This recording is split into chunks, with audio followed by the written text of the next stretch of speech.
Good morning. We continue our series in John's Gospel. In John chapter 9, verses 1 through to 23, Jesus had healed a man born blind. He rejected the idea that sin caused the man's condition, and he declared that God's works would be displayed through this man born blind who could now see because he had healed him. The miracle sparked controversy. The Pharisees condemned Jesus for healing on the Sabbath. The healed man courageously defended Christ, and his fearful parents evaded the truth. This morning we examine John chapter 9, verses 24 through to 41. The road to faith always begins with confession, the humble acknowledgement of our true condition and of Christ's mighty power. The Pharisees summoned the once blind man and in verse 24 declared, "Give God the glory. We know that this man, Jesus, is a sinner." The Pharisees were effectively accusing the man of lying and demanding he retract his testimony concerning Jesus.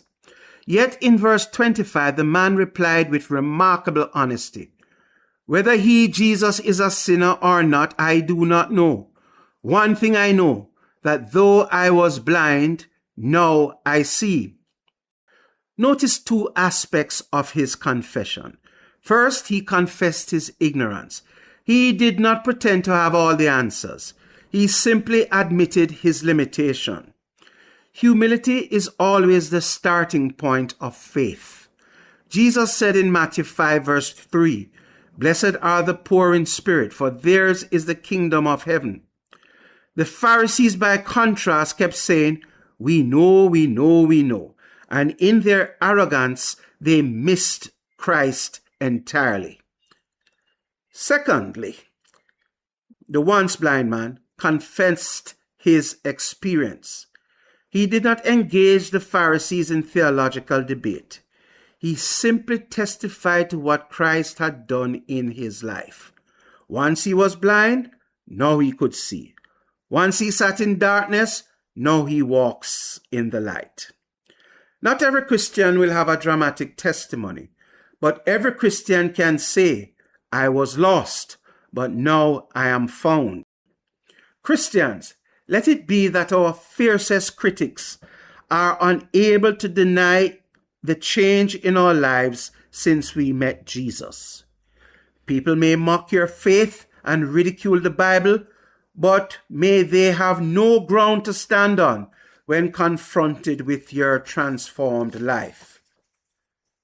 Being unable to silence the once blind man, the Pharisees cast him out of the synagogue. To be cast out was no small matter. It meant personal disgrace, social rejection, and alienation from the community. But then we read of Jesus' response. Verse 35 says, Jesus heard that they had cast him out, and when he had found him, notice the man did not go looking for Jesus. Jesus went looking for the man. That is grace. That is grace. In other religions, it is man seeking God. In biblical Christianity, it is God seeking man. The hymn writer captured it perfectly. Jesus sought me when a stranger, wandering from the fold of God. Luke 19 verse 10 declares, "For the Son of Man has come to seek and to save that which was lost." If you have been cast out by the proud and powerful in your life, take heart. Jesus will find you. If you have been rejected by men, Jesus will receive you. Jesus asked the man in verse 35, "Do you believe in the Son of Man?" This is the question of questions. It is personal. Jesus was looking directly at this man and demanding an answer.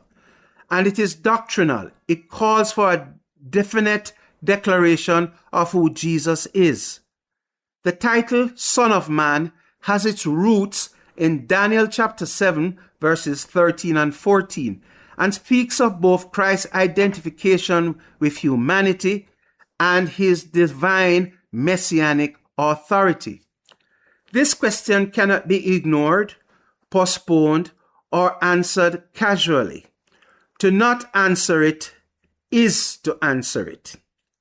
Jesus is asking you the very same question this morning.